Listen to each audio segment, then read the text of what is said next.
Eskerrak eman nahi dizkiogu Micheli eta Sinn Feini haien babesagatik. Guretzako oso garrantzitsua da haien presentzia hemen, biharko ekitaldian, miribillako ekitaldi horretan. Irlandarrak beti izan ditugu bidaide, gure askapen prozesu osoan zehar, baita unerik zailenetan ere, eta horrexegatik diot oraingo nolabait aldi edo ziklo politiko berri honetan ere haien laguntza eta babesa jasotzea oso garrantzitsua dela. Guk ispilu izan dugu hein handi batean Irlandako prozesua.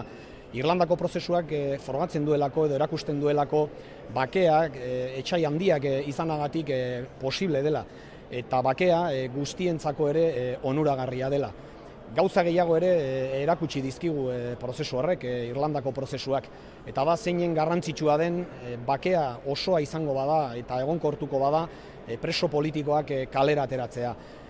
Irlandan jakina delako preso asko ari direla une honetan esaterako gobernu ardura ezberdinetan, eta oro har presoek bere biziko papera bete dutela esan bezala prozesuaren egonkortzean eta bakearen eraikuntzan.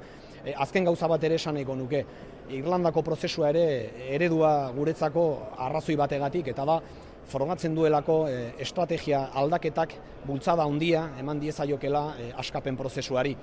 Irlandan garaian terroristak zirenak orain gobernu arduretan daude, eta askoz ere hurbilago dira egun haien azken helburuak lortzetik.